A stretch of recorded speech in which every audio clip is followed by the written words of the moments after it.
I believe the purpose of government was to protect inalienable rights that God gave us. Nature can be a pretty rough state, and it's to make sure that we have a civil society, but it should be limited in nature and simply to protect those enabling rights that we have.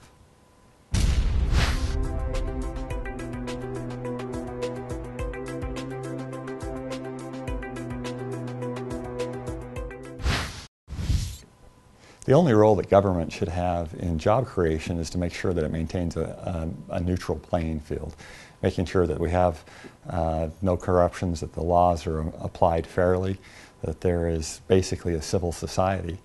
But it's not up to the government to pick and choose winners. I think that's one of the big problems that we have right now is that when you can't compete with government. And so if the government gets a subsidy, has a technical advantage, it simply is not fair. When I was teaching overseas, I would always teach my students that grew up in a former communist country that as long as they had monopolies, government corruption, and interference by the government, the best governments or the best businesses would not rise to the top, because it's those that know how to cheat the system that win. And so for us to really get the full benefit of a free market economy, we need to make sure that government just stays out of the role of favoring businesses.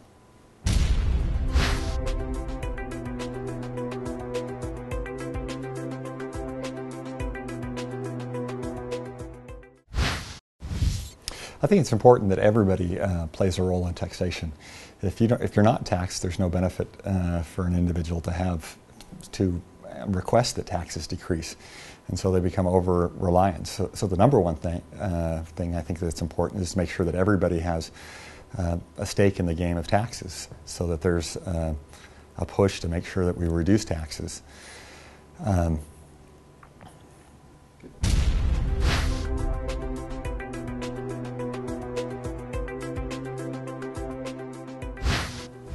Well, the answer to that question is quite simple.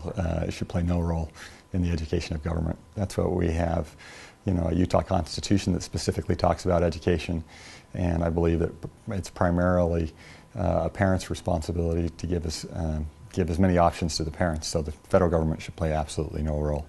We should do away with the Department of Education and get government out of the role of education. In fact, I would argue that it's one of the big problems that we've had.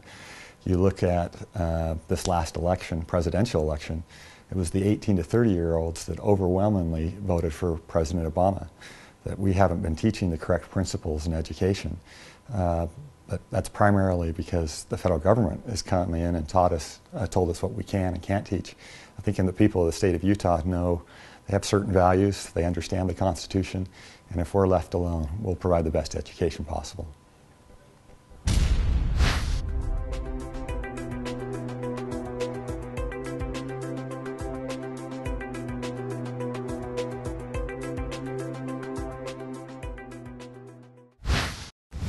I think one of the most basic principles of government is that whatever you reward, you get more of. And so as long as we, as a nation, tolerate illegal immigration, whether it be in employment or other places, we're going to continue to get more of it. And so I think the number one thing that we can do is actually start enforcing our laws. A lot of people say our system is broke. Part of it is broke. I think that we need to do things to make it easier for those that are actually following the law. But the part that's not broke is we actually have quite a few laws on the book to deal with illegal immigration. If we would simply enforce those laws, a large portion of the illegal immigration problem would go away. And so it comes back to whether we actually have the courage to do the difficult choices, because as long as we reward illegal behavior, we're going to continue to get more of it. As many know, this is an issue that's important to me. For me, it's actually a fundamental fairness issue, that if we make sure that we treat people overseas that are trying to come to this country legally, then they won't have the incentive to come to this country. Until we actually enforce, say, hey, if you come here any other way than the legal way, you're not going to get the benefits. We're going to continue to have a problem with illegal immigration.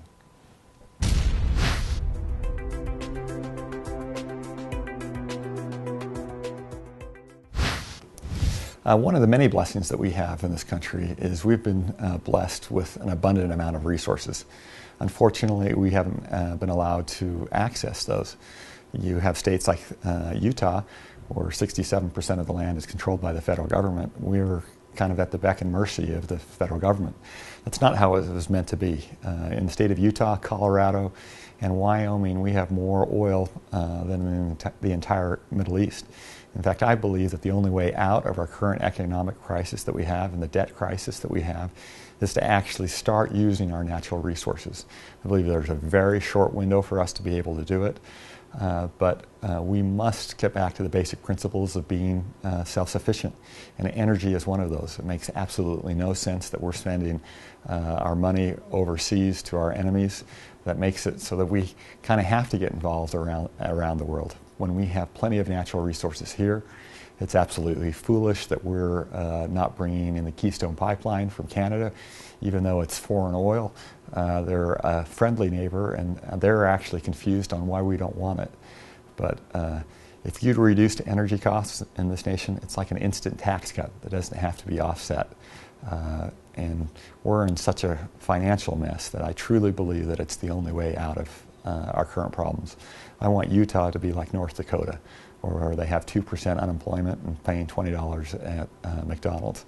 If we just simply have the courage to stand up to and actually tell the truth. I think if most people realized what's coming down the pipeline, if we don't do anything, if we have $4 gasoline again, $5 gasoline, it will have a dramatic effect on this nation and hurt our economy. We'll be right back, actually probably in a depression.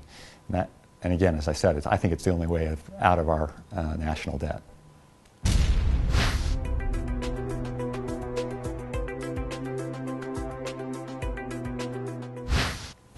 Well, I think any country that is based on a socialistic premise or even a communist premise, it forces people down.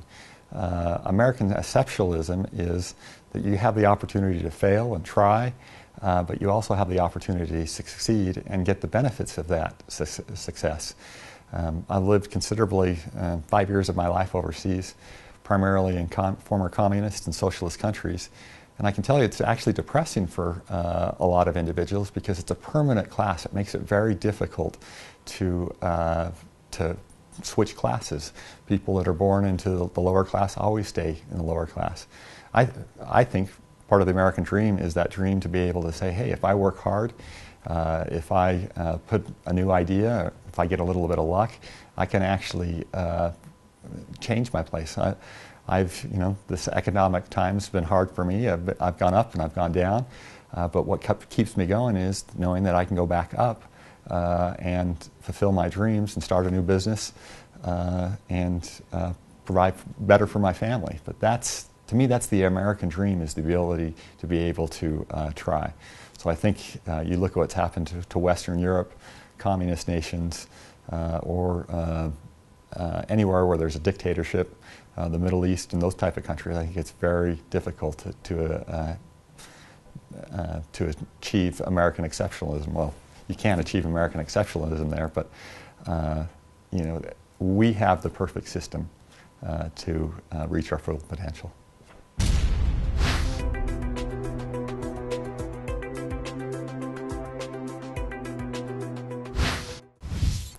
The single biggest problem we're facing right now in this nation is our debt. It's a national security issue.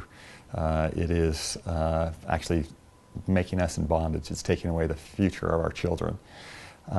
There's two ways to do it. We need to reduce spending, but unfortunately I think we're long past where just reducing spending is enough. I think the other thing that we have to do, and we have to do it immediately, is to expand our economy. And we can do that through our natural resources. I believe that our natural resources were saved for a time like that they were God-given. If we simply have the courage to develop our oil reserves, our coal reserves, if we can become an energy exporter instead of an energy producer, I think that will greatly reduce the national debt. But it's a problem that we have right now. Ronald Reagan was able to spend the Soviet Union into oblivion. We don't have that luxury right now. if we have some other crisis that occurs around the world, we're already on the brink of being broke. We won't be able to handle it. And so we need to get rid of the national debt. The easiest and simplest way to do that is develop our natural resources. Cheap energy helps our manufacturing sector as well. And so we need to develop our natural resources.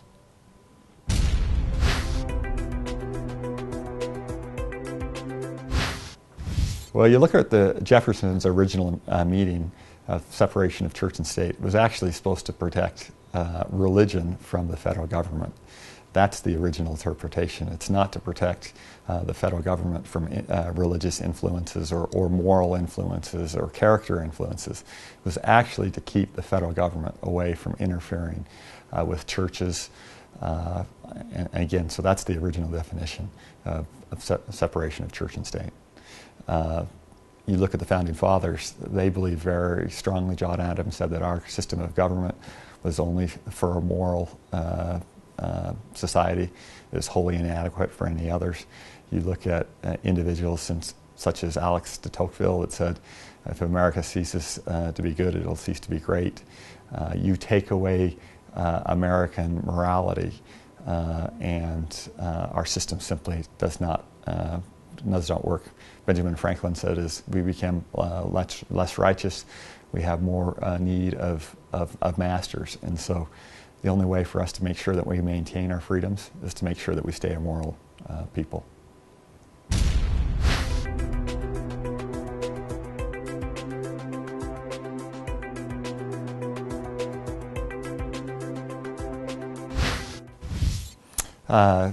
Well, there's a big difference between how the General Welfare Clause and the Commerce Clause are interpreted now and how they were originally meant.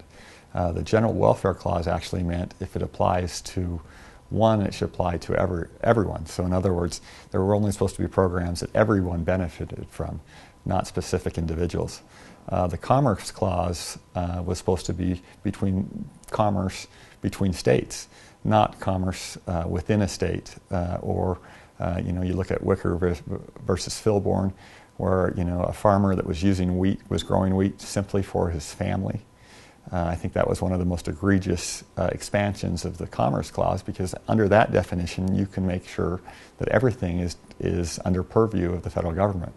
I believe that we need to get back to the original interpretation of the Commerce Clause and Congress just deal with those things that go in between states, not whether I grow wheat in my garden or tomatoes in my garden.